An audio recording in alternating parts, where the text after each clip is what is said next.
Hello, namaste, and welcome back to Disha in Australia. I am seeing you guys after a week. How have you guys been? Um, so, today we were supposed to be joined by a very special guest, but they bailed off at the very last minute. But it's all good, the show must go on, and here I am with you all.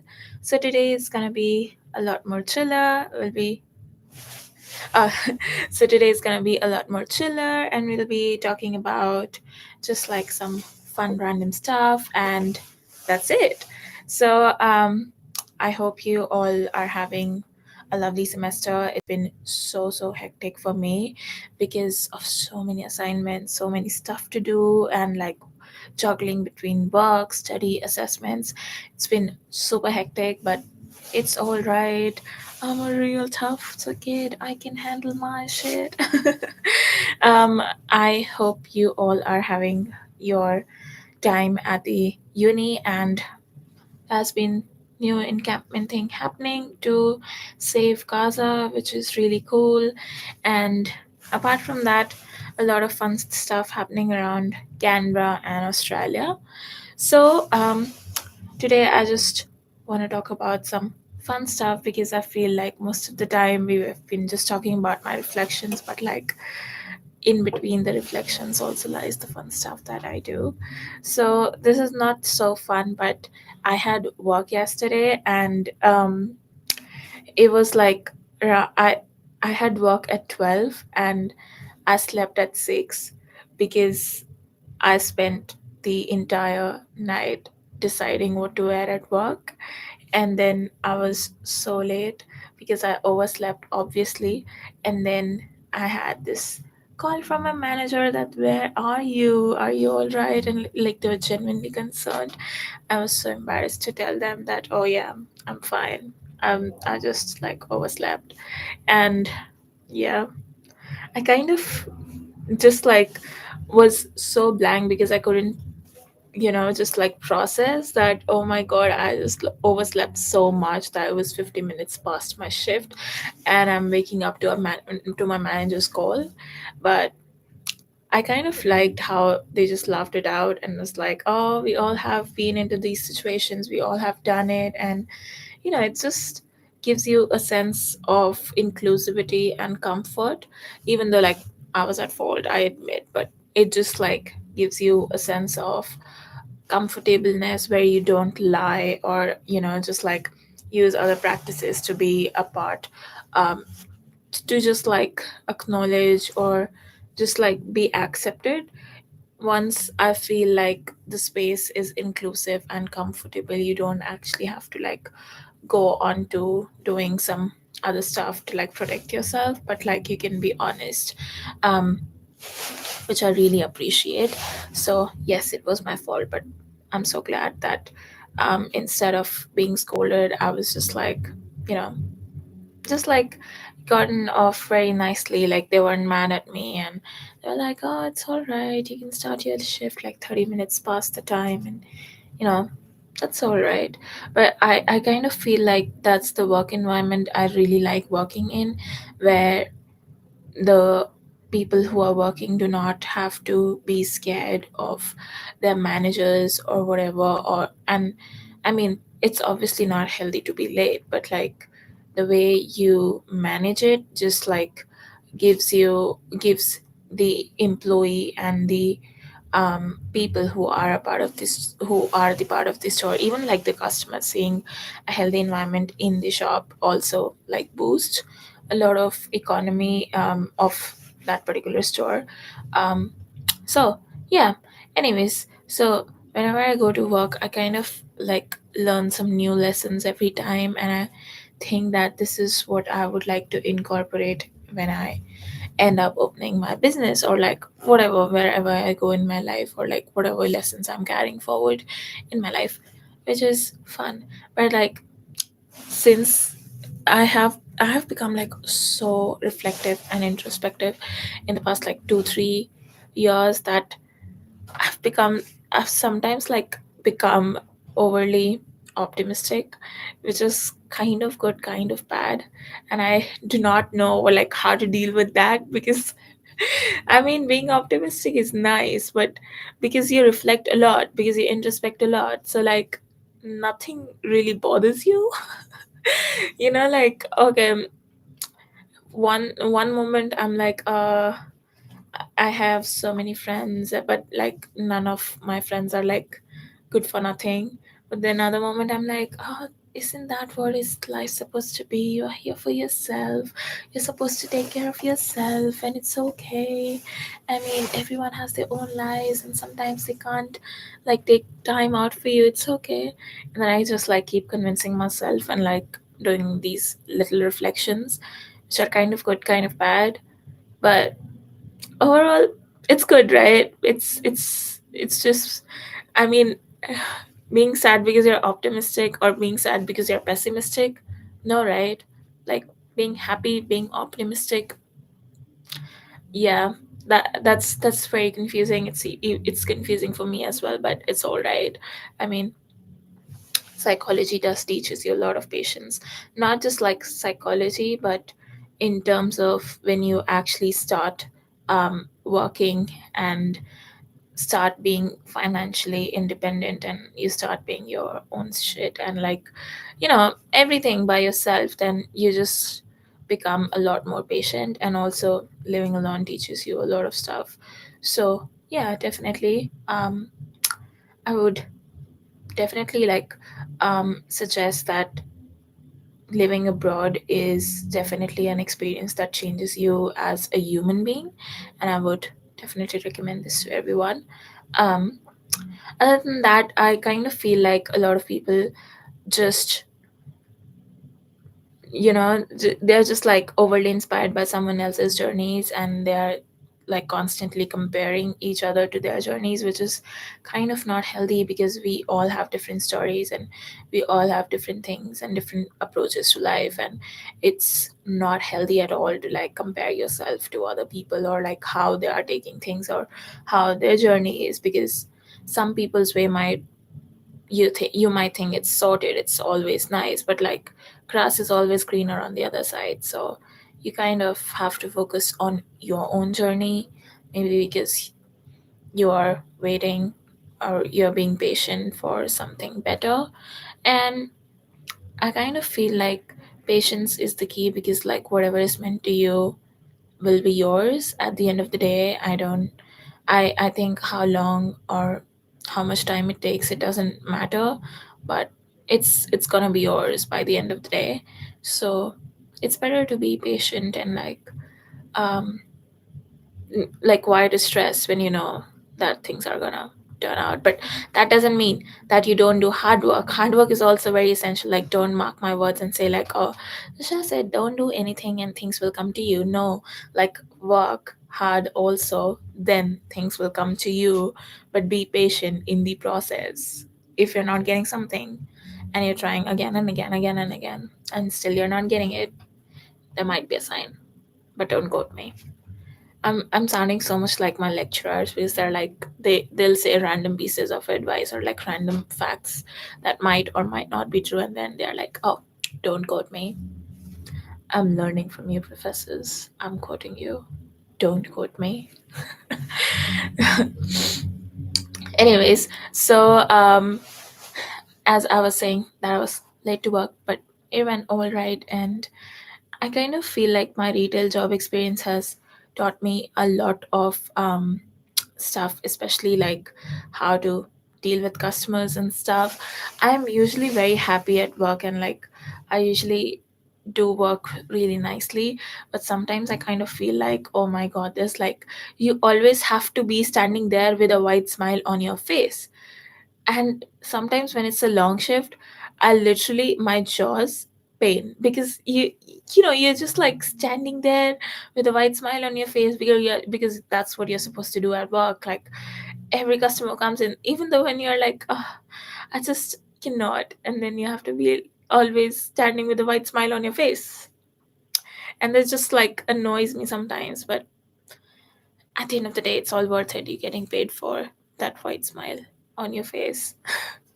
But I kind of feel like I was really really sick a couple weeks ago, and I still did go to work, and which is not very healthy, not promoting it, but I kind of felt better when I was at work, because once there's a change of environment, you start feeling better. And I would say that if you constantly feel yourself being surrounded by some pessimistic thoughts or whatever, like however you're feeling, there's always a way out, and you just need to like discover that way. And that's really important. um I think that everyone has that stages in their life and they just like feel a lot negative, a lot in the thoughts where you don't know how to escape. And I would say that these are the series of thoughts that come, just like come and go, and it's not, I used to think it's just with me, but I kind of had conversations with other people, and I feel that it's with everyone, that there's this like specific period when you are like sad, just like Lana Del Rey summertime sadness. No, it's not seasonal sadness. I'm not, don't quote me again, I'm joking.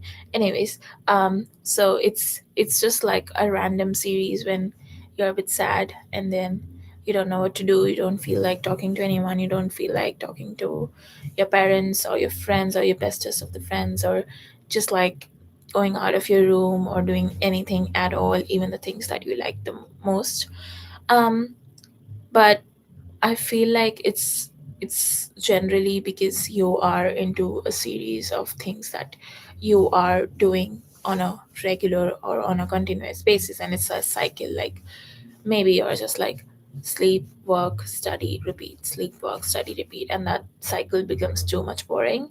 And especially for me, I become very bored very easily. Like I cannot do same stuff for a longer period of time. I need my breaks, I need my um rest, I need my time off, I need to be away from that activity. So like if I'm studying mathematics for a while, and I can, i'll I'll do something until I'm very pissed off with it. So if I have a favorite song, I'll listen it on loop every day, every hour, until I'm bored, and then I'll not listen to it for like 6 months or like a year, and then I'm back on it. So, but I guess that's like a loop or like a pattern that you need to identify for yourself, because everyone has a different pattern and different ways in which they understand or like go through with their life. So, this is definitely one piece of advice, but changing your environment, changing your atmosphere, obviously just gives you a better understanding of how you were feeling, because it just takes you away from the emotions that you had, and they just make you feel a little better, because um, you just kind of feel that, oh, this is what I was feeling, and now it's the time for me to think beyond that. Hey, so this live chat. Hi Gauri, how are you? um Thank you so much to everyone who has tuned in into the YouTube live chat and also on Varoni Radio. I hope you all are having a lovely day. If you have any questions, feedback, anything, just pop it down into the live chat. All right. So, as I was saying, change of environment is really, really important sometimes, because you always have like some series of thoughts that you cannot get rid of, and it's better to like just, all right, I'm sorry that my phone is ringing. Okay, I'm good. What about you? I'm good as well. How is your time back home? How are you feeling? You guys can just like reply in the live chat anyways. Okay, so as I was saying, yeah, so as I was saying, that getting into a different environment definitely just gives you a way through which you can escape your pessimistic thought processes and also think beyond what is already there. I'm sorry, I have to,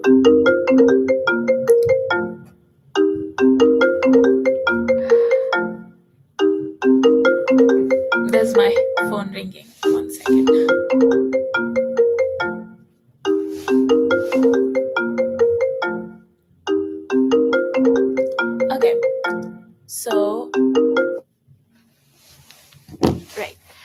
other than that, there's like a couple of other things that I wanted to share here, which is, so like in terms of I also wanted to say like, um also in terms of when we compare each other's journeys with your own personal journey, it kind of becomes really hard because you you are on the way of progress by your own pace, and there's like no one who can tell you and just like compare your journey with other people and tell you that, oh, you're wrong at this stage or whatever, because it's usually you who is going to take you forward, and that's your own introspective and reflective journey that is going to take you forward. So do not compare yourself with other people, and that's one of the most wonderful keys to happiness. All right, now let's talk about some really fun daily stuff. So it's kind of really fun how um there's just like random incidents that just make you happy, and you're just like passing down the lane, and you just like see one of your friend, and um you just like smile at each other, and even after a gloomy day, how smiles are like contagious, and you just like start smiling, which is one of the most beautiful things that I experience. And um I feel like being here in Canberra and being here for almost 1 year now, I kind of do get the feeling that this place is so much like home to me, because I work here. I know the streets here. I literally have this one way to work, and like passing through all the cafes, all that shops, and like I know all the ways, and like whenever I'm out with anyone, I just know that, oh, this is the place I've been. This is the place I've been. And now it is just like, oh, I've been everywhere here, and I know all the ways. I know the people here when you enter into the mall, because I work in the mall. So like even I know the people who are I know the people who are just like, you know working in the mall, or um even like at the food shops, because that's my usual food spot place. And see, when you go regularly there, you like know the people there, and you know it's their ritual. It's your ritual that you're gonna come back to that place, and um that's your ritual to come back to that place, and people start knowing you. And not just like those, but like people that you work with in retail, in different shops, and you have built yourself a little community where you know people and people know you, which kind of becomes a really nice wholesome place, because everyone right around you, whenever you are at any place, knows you, and it just makes you feel like home.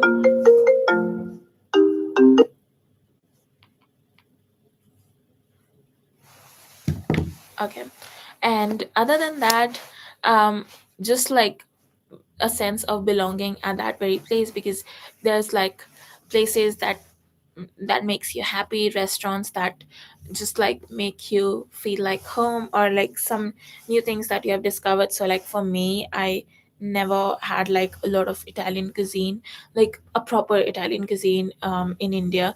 It's like always Indian Italian, Indian Chinese, desi Chinese, whatever you call it. But I still don't know if it's like proper authentic Italian food here, but like if you want to call it like Australian Italian, yes, I love that. So there's like one of my favorite cafe in the Civic Via Dolce, and I really love being there. I mean, it's my ritual to like after work just being there and trying their stuff. And now I kind of feel so much comfort there, because I I kind of go there and try the food, and I know the things that are really nice, the things that are not good for me, and the people there, and like how they serve, and it just makes you feel like, oh, I'm in this beautiful city where I get to work, where I go to work, where I um, come back to this cafe after work, and it has, and those little things have so many memories associated with that to you, and it just makes you feel so good about yourself, your identity, and the place that you are. Initially, Canberra was just another city for me where I didn't know things, how things happen, and it was a strange place for me. But I kind of feel like this place is so much like home for me after living here for 1 year. And a lot of people say that your home is never the same once you leave your home. But I was back at my home the entire summer, and I kind of feel like I had this perception in my head that is my home gonna be the same, or is there gonna be any differences or whatever. But I feel like it kind of depends on you how you want to take things forward. If you just want to um, be like a child or like a person that you were before you left home, then you'll be like that, and then it won't change much of the things. But if you are like, oh no, I have changed as a human, I have changed as a person, and I want to take that forward, then obviously it depends how you are taking the things. So it definitely depends on you how you take things, and also how people around you take things. So if there's like a thought that, oh, home is not the same after you leave the home, who who are the people that make you feel home? Home is not bricks, home is not the four walls. It's it's the people who make it, it's the love, it's the bonds, it's the communication, it's the way you feel at that particular place, it makes you feel home. And I guess when you say that, oh, I feel home, it's more like when you know that, oh, these are the people that I can call mine and they'll be there for me, and you have that mutual love, respect, and kindness for each other, that's the thing that makes you home. So for me, to be honest, things didn't change a lot, and when I was back I did feel like home. I didn't want to come back, to be very honest, but I knew that this is this adventure is not gonna come back in my life, and I feel like this in Australia is such an adventure. It's such a slay, but and I absolutely love that. Um, so I came back because I really want to explore a lot more and introspect a lot more, and also enjoy the parts of the journey that I have here, because they just make me feel alive. They just make me so so much independent, and they have changed me so much as a human being. And I would 100% say that if you ever feel like, oh, this place doesn't feel like home anymore, it's maybe because you have found a place that's more comforting, that's more um loving than the place that you were living. It doesn't mean that your parents are not loving anymore or they're not caring anymore. It just means that that's the place that you feel like home is actually the place that you want to live now, or something that you actually care about, or something that you really want to go forward in your life. And that's absolutely fine. People change as they grow. People just like you are growing, there are so many emotions that you feel, there are so many thoughts that you encounter, and it's absolutely all right to have different set of emotions, and just finding comfort in where you belong. And I was recently in my psych class, and they handed us a questionnaire, and it had so many deep questions in it, like where do you belong, what do you call your home as, what is the definition of love for you. And these kind of deep questions actually make you realize how your thinking, how your way of viewing the life has changed over the years. Because the question of belonging, so that questionnaire had the question, where do you belong? And that was not just in the questionnaire, but was something I was pondering upon since a little time, because I really wanted to think, where do I belong, what's the place that I can say, oh, I 100% belong here. Because there are so many groups, so many tribes, and your vibe definitely attracts your tribe. You can quote me on that. But anyways, so like, whatever your energy is, you are attracting the same energy of people, because you'll see it for yourself. Like if you are advocating about maybe bullying, then you might attract yourself people who are passionate about themselves, who are passionate about making a change in the society, who are change makers, who do social work, who um, do bullying activism, or who do something similar to you. And so your vibe definitely attracts your tribe. And as I was saying, the question of where do I belong, and when I was like pondering deeply on this question, I did think that there was no specific place where I could say I belong. It is more than anything, it was belonging as a part of nature, as a part of this big wide earth. And I thought that, and I think, and I firmly believe that all of us are an inevitable part of nature, because we grow here, we learn things here. And um you see how just going out for a walk makes you happy, just seeing the trees around you, just seeing the plants around you, the grass, everything, it just makes you happy, it just makes you connected with yourself. And i've I just like came to this thought that maybe I am a part of nature, and I am, because you just feel so happy. And I feel like whenever I am outside my home, outside the four walls, um, I feel more of home, because you see, you interact with so many people. And even like when we consider animals a part of nature, how do they live? They have like their connections with them, and they just go out, venture out, live in the nature and stuff. But as humans, and being the most advanced species on this planet, um, we are also on the same boat. We are also on the same boat in all the ways, because except for being able to study all the other specimens, and being able to identify and learn different things about different animals, plants, insects, or whatever you want to call it, we are all on the same plane. And I kind of feel like it's just us being a beautiful part of our nature. And that gives you a sense of belonging, because nature is everywhere around you. You just walk out and you see it, and then you feel more belong than anywhere else in the world. And that's a really really beautiful thing. So that was my take on belongingness and being a part of nature.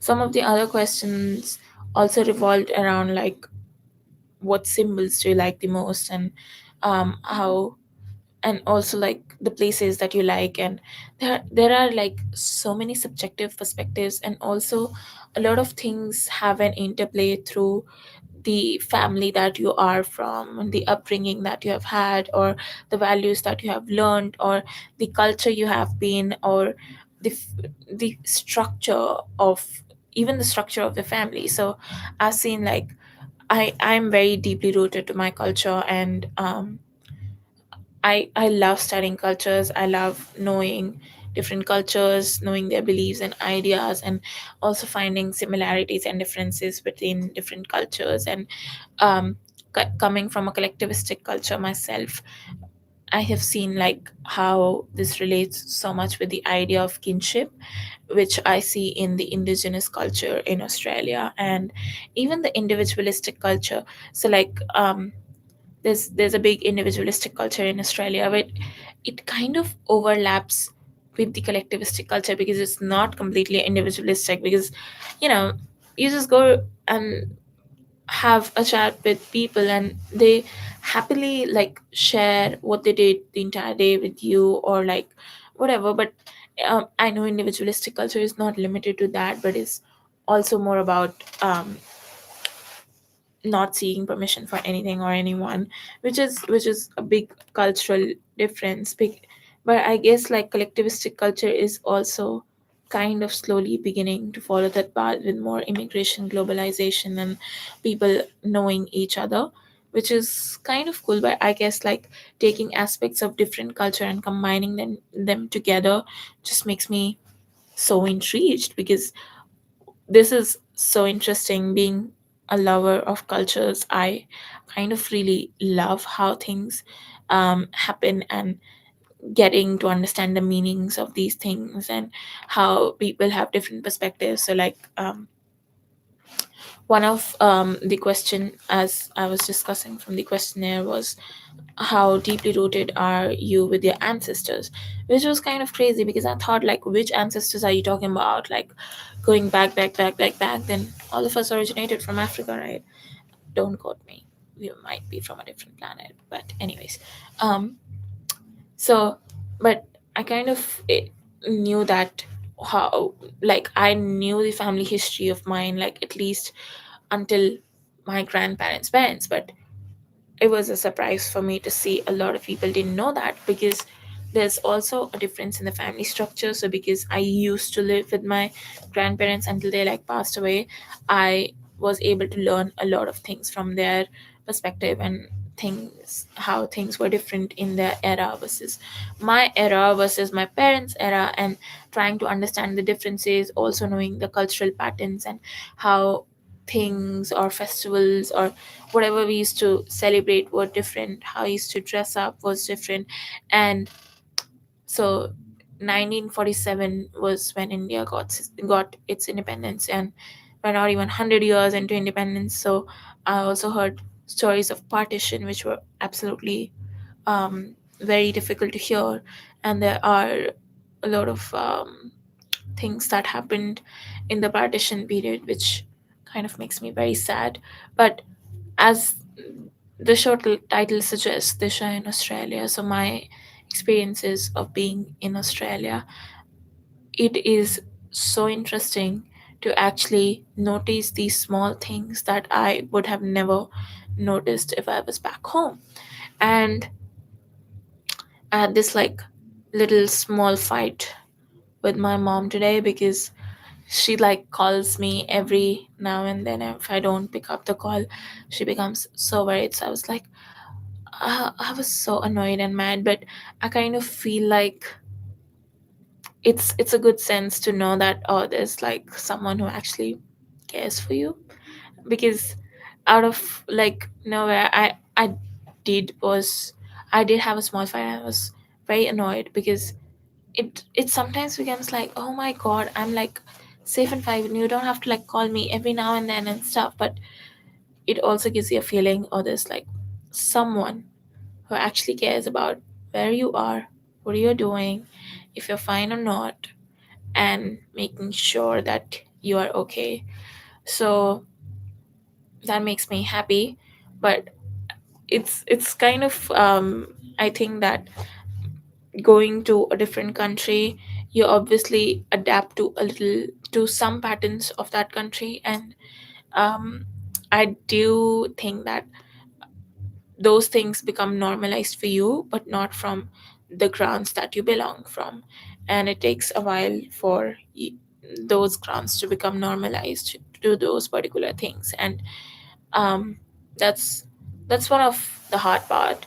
And also missing out on your special festivals like Diwali, missing out on your special occasions like your brother's birthday, your mom's birthday, the anniversaries, or these little things. They do matter a lot, and they do play a crucial role in your life in a way, because you actually do not understand the value of that particular family and that emotion until you're just like out of your family. Because I kind of out of nowhere, just like sitting in the bed and having these random thoughts of like how life was when I was back home, when I was still a child, when I was 13 years old or 14 years old. And I used to like sit down on my bed with my siblings, and we used to like switch on AC the entire time. And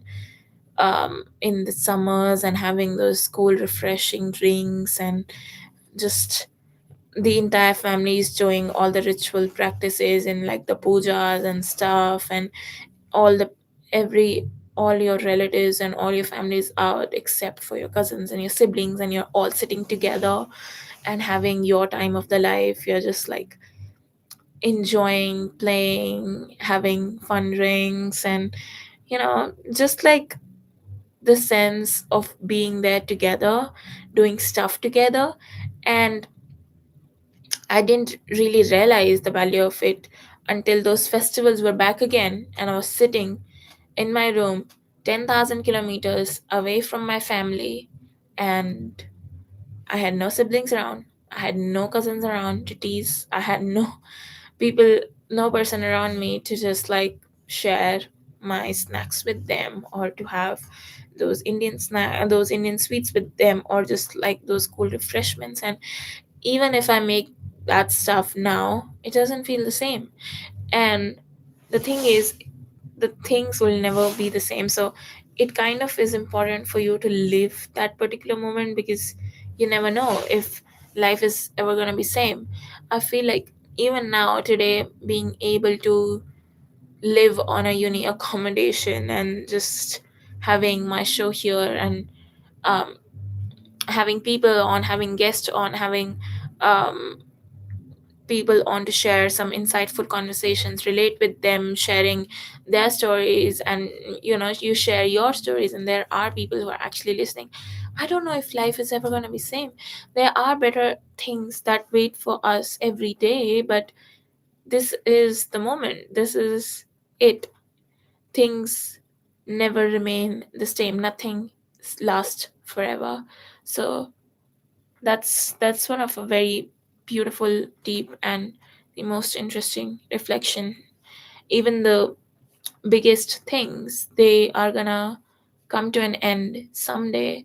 So it's better to live in the moment. It's better to enjoy the aspect of being there, no matter how you're feeling, but just being there and holding it through, understanding and knowing that everything is going to make sense. And towards the end of your life, you'll have this beautiful puzzle, and your all the pieces will be at all the right spots, and it will all make a beautiful picture.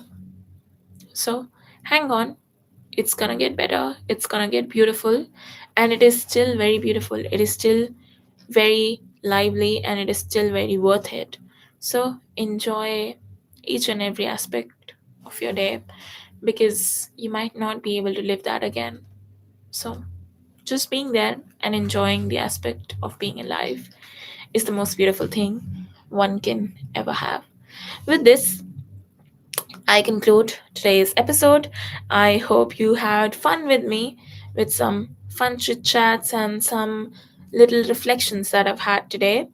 Um, I'm really, really grateful to each and every one of you who has tuned in and who was there with us on Roni Radio or on YouTube Live today. Thank you so much for tuning in, and I'll see you all next week. Thank you so much, and have a lovely week. Bye bye.